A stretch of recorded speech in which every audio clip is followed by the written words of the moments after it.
le ha metido en la cabeza a la presidenta de la República, Dina Boluarte, que le están preparando un golpe de Estado blando?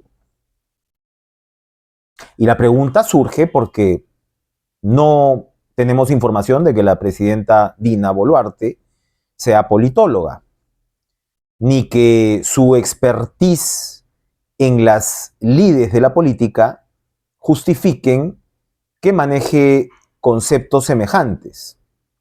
Porque el concepto existe, y se los voy a comentar en un minuto y lo vamos a analizar a la luz de la realidad peruana.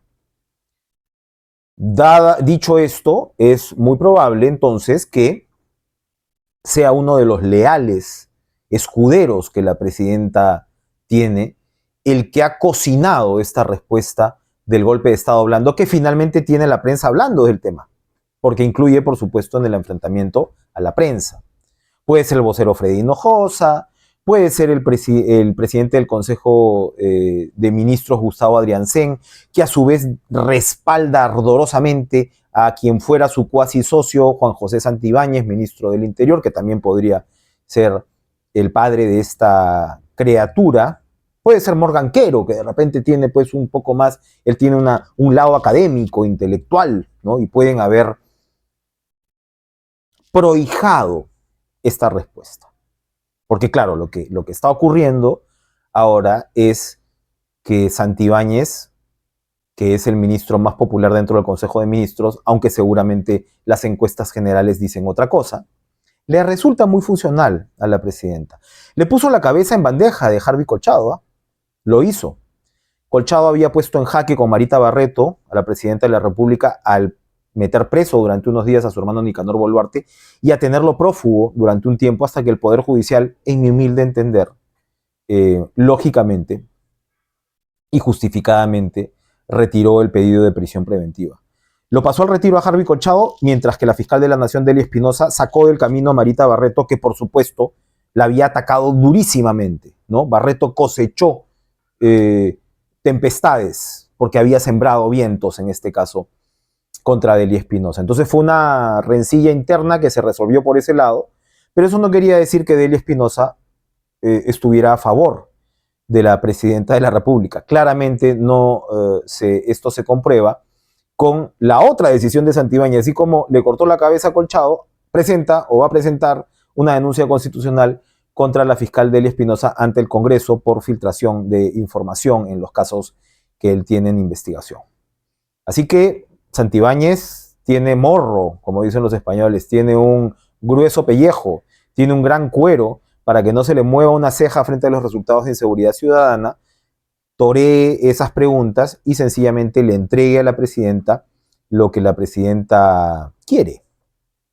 Y eso pasa por el ataque contra sus adversarios, contra los que ella considera claramente ya sus enemigos. Porque no solamente tiene al Ministerio Público, por supuesto, le tiene investigaciones por los Waikis en la sombra, por los Rolex, por el caso Cofre, ahora por el caso Caliwarma.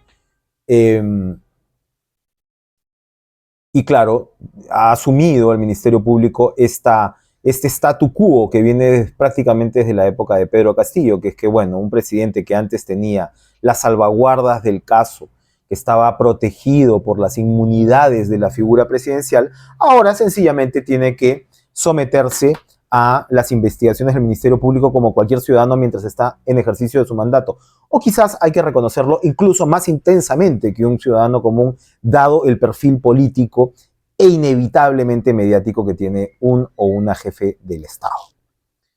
Esto, por supuesto, nos lleva a el ataque de la señora Boluarte contra la prensa, que estaría participando en este golpe de Estado blando. Yo les decía, el concepto existe, no es que la señora lo esté inventando. Que lo esté aplicando de buena o mala manera, veremos, pero existe, y se lo inventó Gene Sharp, un politólogo que murió en el año 18 a los 90 años, y que fue probablemente el representante y el cultor de la no violencia como método de defensa política de los más sofisticados. Según sus críticos, la CIA incluso lo llevó a contratar para que en el 89 aplique empíricamente los resultados de este bagaje teórico que desarrolló sobre el golpe de Estado blando. Recordarán ustedes las marchas de Tiananmen. Los antecedentes dicen que los primeros golpes de Estado blando podrían haberse dado en Irán en el año 53. Y son, pues, ¿no? Y fueron pensados en realidad como alternativas a los golpes militares tan desacreditados. ¿Cómo funciona el golpe de Estado blando según Sharp?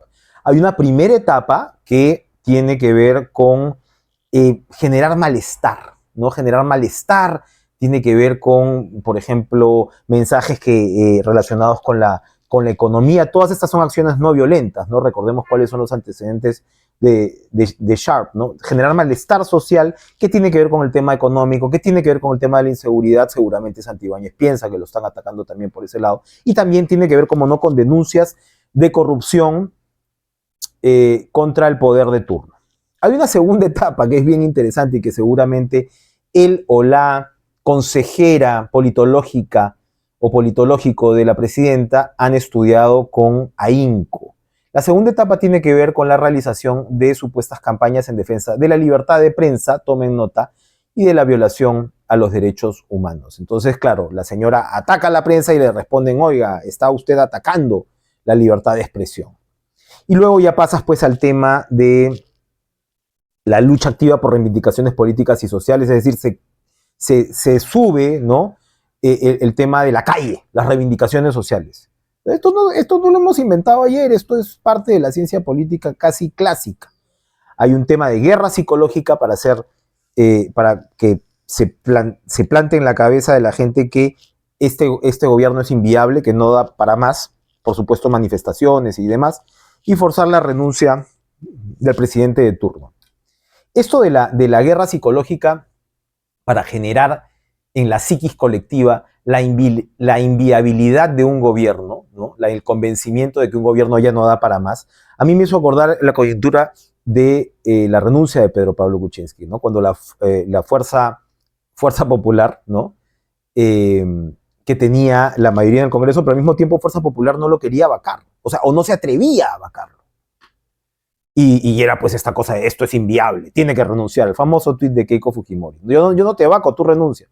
Y Kuczynski tristemente accedió a esto, porque en realidad si uno ve en retrospectiva lo que pasó después, no era pues un gobierno inviable, ¿no? Habían cosas mucho más inviables por venir, ¿no? Que es lo que ocurrió. Y claro, Lula, Rafael Correa, Nicolás Maduro, Ortega, todos han aludido al golpe de Estado blando. Sebastián Piñera, ante el estallido social que generó en realidad 2 debates de constituciones fallidos, dijo que era un golpe de Estado, un intento de golpe de Estado no tradicional. Se ha visto o se ha aplicado el concepto de golpe de Estado en realmente relevos, ¿no? Fuera de tiempo, de regímenes en Honduras, y no digo golpe de Estado exactamente porque, claro, se han dado efectivamente renuncias y demás que no aplican necesariamente como un golpe de Estado. Honduras, Paraguay, Bolivia en 2 ocasiones, etcétera, ¿no? Entonces el golpe de Estado hablando está entre nosotros. Y bueno, ahora se van a dar, ¿no?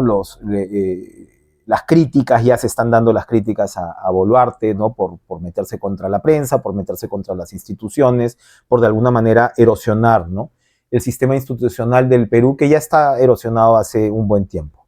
Golpe de Estado, por cierto, que fue mucho más cercano a la realidad, fue el intento de Pedro Castillo.